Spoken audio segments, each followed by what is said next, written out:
कैसे परमेश्वर आपके जीवन में चारों दिशाओं से विश्राम दे सकता है। हो सकता है आप अपने जीवन में कोई पैसे के कारण प्रॉब्लम में चल रहा है, कोई सेवकाई में प्रॉब्लम चल रही है, किसी के आत्मिक जीवन सेट नहीं है, कोई पाप में बार बार गिरता जा रहा है, किसी की लाइफ में फाइनेंशियल इंतजाम नहीं है, कोई अपनी लाइफ सेटल होने के कारण चिंतित है, कोई अपनी पढ़ाई के कारण, कोई किसी न किसी कारण, पारिवारिक प्रॉब्लम्स के कारण, हालातों के कारण।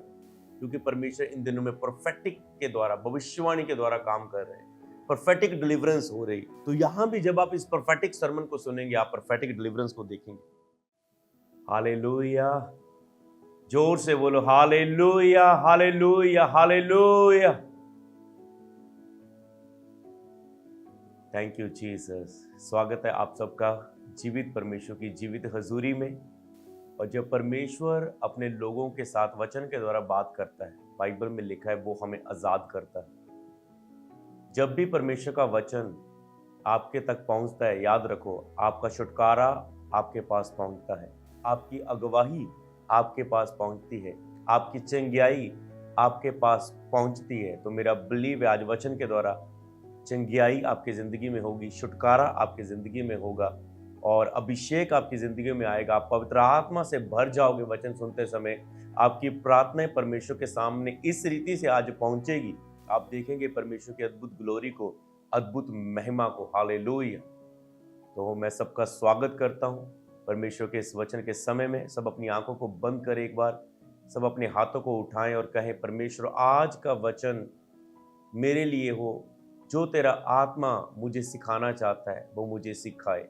इस वचन को मैं सुन सकूं, समझ सकूं, अपना सकूं और इसके अनुसार फल लेके आ सकूं।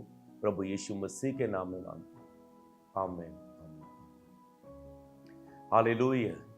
तो अब हम बाइबल में पढ़ेंगे परमेश्वर के उस वचन को, दूसरा इतिहास उसका 20 अध्याय और उसकी 1 आयत से हम पढ़ेंगे। दूसरा इतिहास 20 अध्याय उसकी 1 आयत से यहाँ पर मैं पढ़ूंगा। इससे पहले कि मैं 1 आयत को पढ़ूं, यहाँ पर एक स्टोरी है बाइबल में बहुत जबरदस्त, जहाँ पर परमेश्वर ने अपना अद्भुत तरीके से काम किया।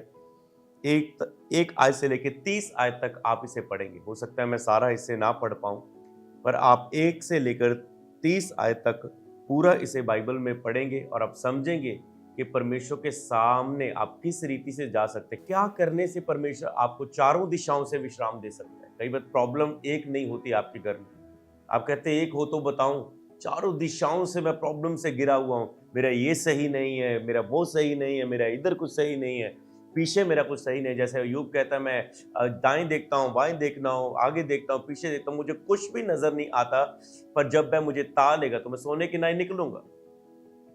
तो यहां पर पहले मैं 30 आयत को पढ़ूंगा।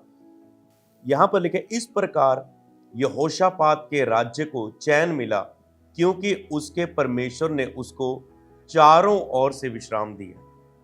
यहोशापात के राज्य में कैसे चैन उनको मिला? क्योंकि परमेश्वर ने उन्हें चारों दिशाओं से विश्राम दिया। जब परमेश्वर आपके लाइफ में एंटर करता है तो आपको वो चारों दिशाओं से विश्राम देता है। मेरा बिलीव है अगर आप इस वचन को सुनेंगे, समझेंगे, अपनाएंगे और इस पर चलेंगे, तो मेरा परमेश्वर हालात चाहे कितने भी बुरे क्यों ना हो, आगे पीछे दाएं बाएं, प्रभु आपको चारों दिशाओं से विश्राम देगा, प्रभु यीशु मसीह के नाम। इसके लिए आपको समझना होगा कि आपको करना क्या है। यहां पर क्या किया यहोशापात और उसके लोगों ने, आप उससे सीखेंगे कि आपको क्या करना है। हालेलुया। 1 आयत में लिखा है, इसके बाद मोआबियों और अम्मोनियों ने उनके साथ कई मूर्तियों ने युद्ध करने के लिए यहोशापात पर चढ़ाई की। सोचो, शैतान पूरे जोर से काम कर रहा है। शैतान की ताकत, इवल स्पिरिट पावर, परमेश्वर के विरोध की पावर। लिखा है मोआबियों, अमोनियों ने और उसके साथ कई मुनियों ने युद्ध करने के लिए यहोशापात पर चढ़ाई की।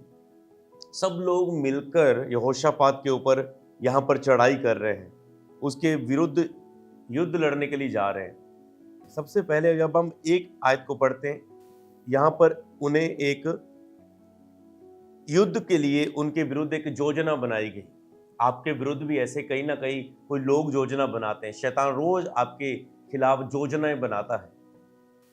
आपको क्या करना चाहिए? 2 आयत में लिखे, तब लोगों ने आकर यहोशापात को बता दिया कि ताल के पार से एदोम देश की ओर से एक बड़ी भीड़ तुझ पर चढ़ाई कर रही है।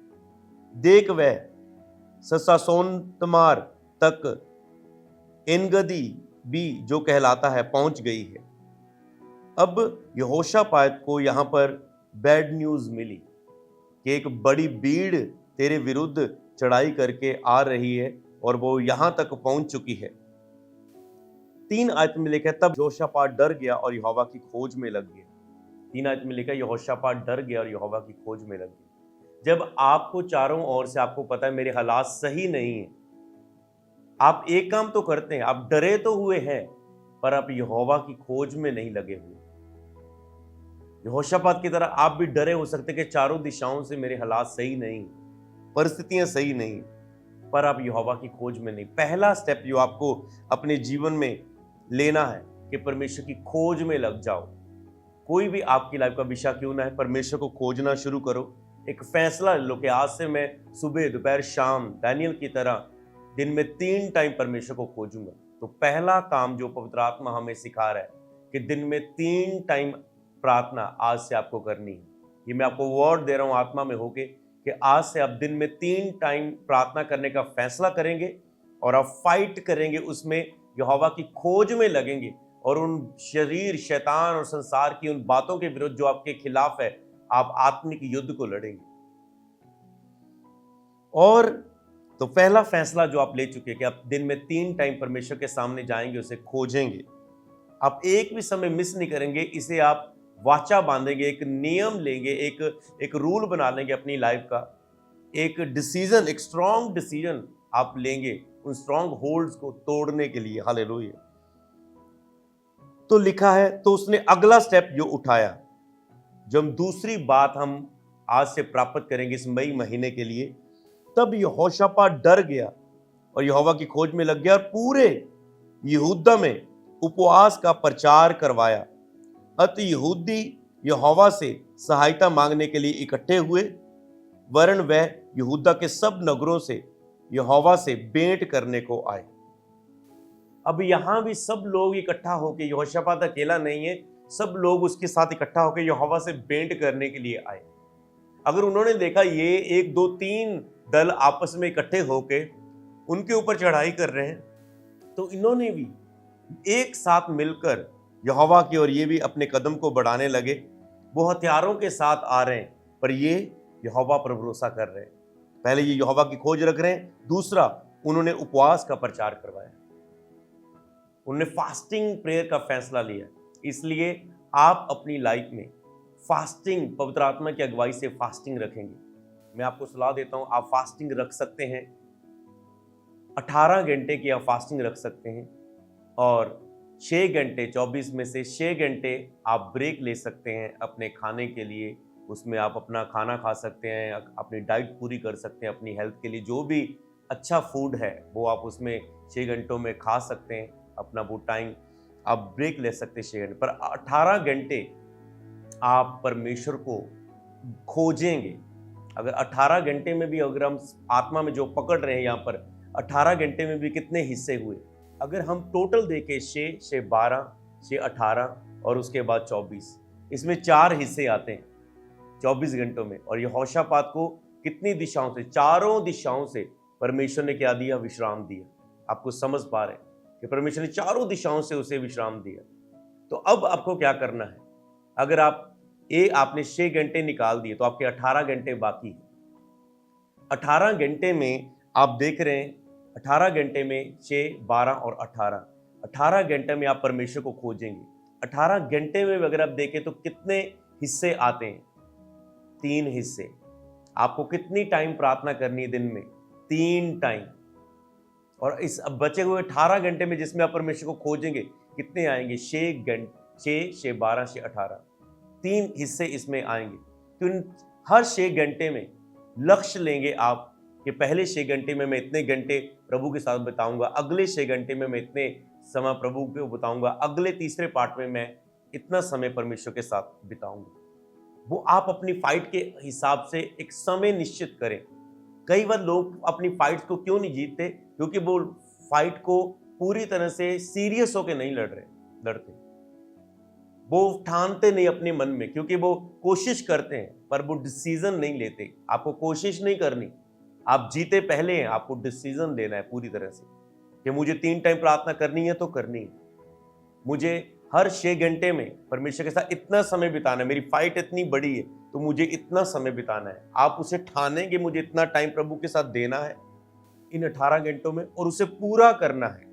3 समय बैठना, ठहराए हुए समय को पूरा करना, और 18 घंटे का फास्टिंग रखना, और 6 घंटे बाकी अपनी लाइफ में आप खाने के ब्रेक को ले सकते हैं। तो मेरा परमेश्वर, जब आप इस कार्य को जो आत्मा में आप पकड़ रही है पूरी चर्च, जब आप अपनाएंगे, तो मैंने कहा था मई महीना आपकी लाइफ में मिरेकल, चिंगाई, छुटकारे और ब्लेसिंग का और स्पिरिचुअल ग्रोथ का और सेव का बढ़ने का महीना होगा।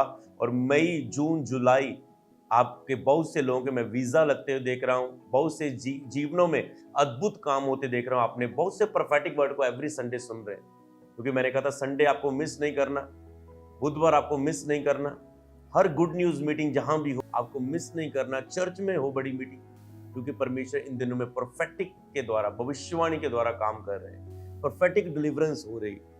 और उसके बाद आगे जब हम पढ़ते हैं तो उन्होंने लिखा, इकट्ठे हुए और यहोवा के सब नगरों से यहोवा से भेंट करने के लिए आए। तो इकट्ठे होना, कोशिश करो, अगर आपके परिवार का वो फाइट है तो अपने परिवार को इसमें इकट्ठा करें कि हम पूरा परिवार इतने इतने टाइम में प्रार्थना में बैठेंगे, हम पूरा परिवार इतने समय का उपवास रखते हैं।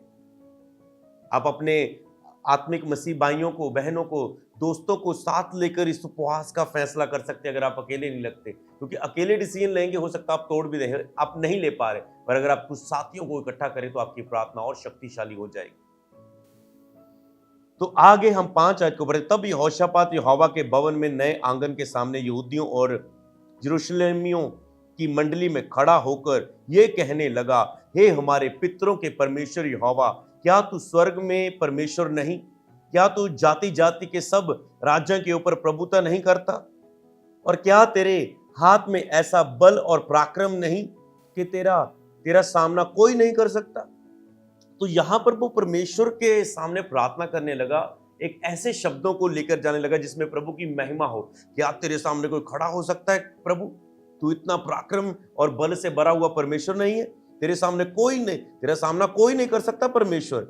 हे हमारे परमेश्वर, 7 आयत में लिखा है, क्या तूने इस देश के निवासियों को अपनी प्रजा इस्राएल के सामने से निकालकर उन्हें अपने मित्र अब्राहम के वंश को सदा के लिए नहीं दे दिया कि वह इसमें बस गए, और इसमें तेरे नाम का एक पवित्र स्थान बनाकर कहा, यदि तलवार या मरी अथवा अकाल या कोई विपत्ति हम पर आ पड़े तो भी हम इस भवन के सामने और तेरे सामने और तेरे नाम को इस भवन में जो बसा है खड़े होकर और अपने क्लेश के कारण तेरी दुहाई देंगे और तू सुनकर बचाएगा। यहां पर उन्होंने प्रभु की महिमा करते हुए कि प्रभु, क्या तूने नहीं कहा कि अब्राहम को मित्र, तूने अपनी वाचाएं नहीं बांधी? क्या तूने अपने लोगों के साथ ऐसे वायदे नहीं किए? तो उनको लेकर तो वो परमेश्वर के भवन के सामने गए। अगला कदम परमेश्वर के भवन के वो सामने खड़े होकर अपने क्लेशों के कारण दुहाई देने लगे। कहते, तू ऐसे प्रभु सुनकर तू हमें बचाएगा। इसलिए अगला आपकी लाइफ का डिसीजन होगा, पहला 3 टाइम प्रार्थना, फिर 18 घंटे का उपवास, फिर उसमें निश्चित समय ठहराना कि कितना समय मैं उस 18 घंटे में परमेश्वर के साथ बैठूंगी। फिर चौथा काम हम यहां पर देख रहे हैं, परमेश्वर के भवन के सामने वो खड़े होकर। हालेलुया। इसलिए परमेश्वर के भवन में आपको फैसला करना है कि आप कितना अधिक मीटिंग्स को अटेंड करेंगे, कहां किस किस मीटिंग में आप जाएंगे। कई लोग सोचते हो कि मैं इस मीटिंग में जा आऊंगा, उसके बाद मैं अगली मीटिंग मिस कर दूंगा, फिर मैं वहां जाऊंगा। ये उनके डिसीजन इतने लो होते हैं। मैं जब भी मेरे स्पिरिचुअल फादर कहीं भी वो क्रूसेड्स करते हैं, कहीं भी प्रार्थना होती, तो मैं पूरी कोशिश करता हूं कि मैं वहां पर जाऊं, कितनी पंजाब में हो, इंडिया में हो, अगर मेरी मीटिंग ना हो उस दिन तो मैं वहां पर जाऊं, उस प्रेजेंस में अधिक से अधिक परमेश्वर के भवन में उसकी प्रेजेंस में रहूं। पर आपके डिसीजन क्या है, क्या मूल्य है आपके? फिर आप कहते हैं अभिषेक हम क्यों नहीं अपने जीवन में ग्रहण कर पाते? अभिषेक के लिए मूल्य चुकाना होता है। आप जिस चर्च में जोड़े गए हैं उस चर्च में आपको लगातार जाना होता है, तो आप साबित करते हैं इस अनॉइंटिंग के लिए मैं सीरियस हूं। जिस तरह एलिया के लिए अलीशा सीरियस था उसके साथ हमेशा रहने के लिए, आप साबित करते परमेश्वर के भवन में निरंतर जुड़े रहने के द्वारा। तो याद रखो, इसमें निरंतर आप परमेश्वर के भवन में आते हैं। कई लोग क्या करते हैं, लोगों के पास एक बहाना होता है। पुराने टाइम में हम सुनते थे कि जब कोई पास्टर के टीम मेंबर चर्च आना बंद कर दे या कलीसिया में आना बंद कर दे, तो उनके पास एक ही बहाना होता है, ओ पास्टर मैं पर्सनल प्रेयर में हूँ, इस कारण मैं आ नहीं पा रहा हूँ। मैं पर्सनल प्रेयर में, प्रभु मुझे अगुवाई कर रहा है, मैं पर्सनल प्रेयर करूँ, फास्टिंग करूँ, इसलिए मैं आ नहीं पा रहा हूँ। तो ज्यादातर लोग अपने घरों में जब वो प्रार्थना करते हैं और भवन में परमेश्वर के नहीं जाते, तब वो समझ नहीं पाते कि जो कई बार वो आत्मा में कार्य करते करते शैतान उन्हें बरमा देता है, क्योंकि वो परमेश्वर की आवाज निरंतर नहीं सुन पाते। परमेश्वर के भवन में जब आप निरंतर जाते हैं, तो हर संडे, हर वेडनेसडे, हर मीटिंग में परमेश्वर आपसे कुछ ना कुछ बात करता है, आपकी आत्मा जुड़ती है। एक दिन एक ऑफिस में मेरे को पास एक व्यक्ति आया, तो मैंने उसे कहा कि जब आप मीटिंग्स को अटेंड करते हैं ना चर्च में, आपको नहीं पता चलता। आप चर्च में, मैंने कहा आप प्लेन से इतनी दूर से आके यहाँ पर मीटिंग अटेंड करते हैं, तो आपको नहीं पता। आपको लगता है, आप कहते हैं बहुत इंजॉय किया, बहुत प्रेजेंस दिख रहा, बहुत अच्छा लगा। मैंने कहा वो चीजें तो आपने फेस की, आपको पता चला, पर आपको नहीं पता कितनी ब्लेसिंग, कितनी ग्रेस, कितनी प्रोटेक्शन, कितनी अनॉइंटिंग, कितनी होली स्पिरिट की प्रेजेंस, नजदीकियां आपकी जिंदगी में आ चुकी होती, कितनी ग्रेस उस मीटिंग में जाने के कारण आपकी जिंदगी में आ जाती है। हालेलुया। पर शैतान बहुतों को भरमाता है। बहुत से लोग डिसीजन नहीं ले पाते परमेश्वर के भवन में लगातार जाने का। वो हालात देखते हैं, परिस्थिति देखते हैं, आज मेरा बैंक बैलेंस क्या है, आज मेरे जेब में पैसे कितने हैं, आज कौन मेरे साथ जा रहा है या नहीं जा रहा है, आज मुझे कोई साथ है, आज कोई साथ गाड़ी का इंतजाम है या नहीं, अगर कुछ है तो मैं चल जाऊंगा। जब अगर आपका डिसीजन नहीं है, तो आप वो बरकत नहीं पा सकते जो परमेश्वर के अभिषिक्त लोग, जो परमेश्वर के महान लोग, जो परमेश्वर के द्वारा ऊंचे किए गए, जो वो पा रहे हैं। आप परमेश्वर का वो हाथ नहीं पा सकते। इसलिए परमेश्वर के भवन में आने वाली जो मीटिंग्स है चर्च में, बाहर है, अमृतसर क्रूसेड में पहुंचो, अमृतसर प्रार्थना सभा में, गुड न्यूज मीटिंग में पहुंचो, पटियाला में पहुंचो, मोहाली में पहुंचो, चर्च में बड़ी मीटिंग में आओ। तो जब आप लगातार मीटिंग अटेंड करो, आपको नहीं पता कौन सी ग्रेस आप अपनी लाइफ में रिसीव कर रहे हैं। हालेलुया। क्यों मैं इतना समय अपने स्पिरिचुअल फादर के साथ समय बिताता हूं, बार बार आप मुझे देखते हैं, क्यों? यही कारण है, आप ग्रेस को हासिल करते हैं जब आप लगातार जुड़े रहते हैं अनॉइंटिंग के साथ। तो यहां पर आप अगला कदम भी समझ चुके हैं, उसके आगे हम और सीखेंगे। 12 में लिखा है, हे हमारे परमेश्वर, क्या तो उनका न्याय ना करेगा?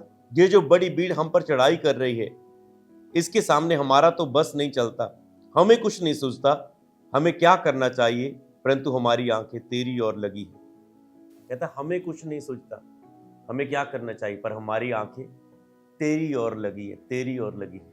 इसलिए आज आप भी झुक जाएं और कहें, प्रभु ये सब डिसीजन लेके, 4-5 डिसीजन आप सुन चुके हो, सुनने वाले हो, तो कि प्रभु हमारी आंखें बस तेरी ओर लगी है, इन हालातों के सामने मेरा कोई बस नहीं चलता, पर मैं ये आत्मिक डिसीजन, फैसले लेकर तेरी ओर आ रहा हूं और मुझे पूरा भरोसा है तू मुझे आजाद करेगा। जैसे यहोशापात को चारों दिशाओं से विश्राम दिया, तो मुझे भी देगा। सब यहूदी अपने अपने बाल बच्चों, स्त्रियों समेत यहोवा के सन्मुख खड़े रहे। याद रखो, खड़े रहना। जो डिसीजन आप लोगे ना, कुछ दिनों के बाद उसे बंद ना कर देना। चलते रहने में ही आशीष है, पवित्रता ही शुरू करने में नहीं, पवित्रता में बने रहने में आशीष है। प्रार्थना शुरू करने में नहीं, प्रार्थना में बने रहने में, बाइबल पढ़ते रहने में, बीज बोते रहने में आशीष है। स्पेशल बीज साल में एक बार बोने में नहीं, बोते रहने में लगातार आशीष है। हालेलुया। तो इसीलिए लिखा है, खड़े रहे लगातार यहोवा के सामने। तब असाफ के वंश में से जो यहजीएल नामक एक लेवी, जो जकरिया का पुत्र बनाया का पोता और मत्तिया के येल का परपोता था, उसमें मंडली के बीच यहोवा का आत्मा समाया। उस व्यक्ति के अंदर, उसमें मंडली के बीच यहोवा का आत्मा समाया। देखो, ऐसे नहीं यहोवा का आत्मा उतर आता, उन्होंने कुछ किया। यहां पर आप देख सकते हैं, हमने कितने डिसीजन लिए आत्मा में, लेकिन यहोवा का आत्मा उसमें समाया। कैसे यहोवा का आत्मा आप में आएगा? लिखा यहोवा का आत्मा, बुद्धि का आत्मा, पराक्रम का आत्मा, समझ का आत्मा, अद्भुत युक्ति का आत्मा तुझ पर ठहरा रहेगा। कैसे यहोवा का आत्मा आज आपके ऊपर आए जब आप डिसीजन लेते और निरंतर उनमें चलते रहते, फिर होली स्पिरिट का आग का बपतिस्मा, वो आग, वो अनॉइंटिंग आपकी जिंदगी में परमेश्वर देता है, जो आपके सारे बंधनों को तोड़कर चारों दिशाओं से आपको विश्राम देती है, जो मसीह आपकी बुलाहट के लिए आपकी अगुवाई करता है। हालेलुया। तो आगे जब आत्मा उनमें समाया, आगे आप पूरी बाइबल को खुद पढ़ना, आगे अगर मैं शॉर्ट में पढ़ूं तो लिखा है, परमेश्वर ने कहा अब युद्ध तुम्हारा नहीं है। परमेश्वर का आत्मा एक में से होकर बोलने लगा, परमेश्वर की आवाज उनके बीच में आई। आपको छुटकारे के लिए चाहिए परमेश्वर की आवाज।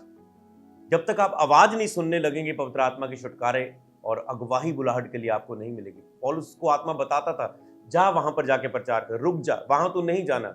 लोग उसे कह रहे तुम मत जाओ, कहता तुम मुझे रोक कर इमोशनल ना करो। प्रभु कहता, आत्मा कह रहा है मुझे वहां पर जाना है, कहता है मैंने तुम्हारे पास आना चाहा। समझ पा रहे? तो पौलुस आत्मा की अगुवाई से, आवाज से, मार्गदर्शन से जाता था, इसलिए वहां पर परमेश्वर की आवाज भी आई, आत्मा भी उतरा, आवाज भी आई। हालेलुया। तो उसके बाद परमेश्वर ने उस युद्ध में से उन्हें युक्ति बताई और उस युक्ति के अनुसार वो युद्ध को लड़े और वो यहोवा के सामने झुक गए और उनको जीत मिली। हालेलुया। और हम जब 20 आयत को पढ़ते हैं, कहते हैं वह सवेरे उठकर तो तकोआ के जंगल की ओर निकल गए और चलते समय यहोशापात ने खड़े होकर कहा, हे यहूदियों, हे यरूशलेम के निवासियों, मेरी सुनो, अपने परमेश्वर यहोवा पर विश्वास रखो, तब तुम स्थिर रहोगे, और उसके नबियों की प्रतीत करो, तब तुम कृतार्थ हो जाओगे। यहां पर फिर आगे वो कहता है, अपने परमेश्वर यहोवा पर पहले भरोसा रखो और उसके नबियों की प्रतीत करो। परमेश्वर के साथ अपना संबंध बनाओ और आज उसका दास जो आपको वचन दे चुका है आत्मा में होगी, इसे अपनाएं।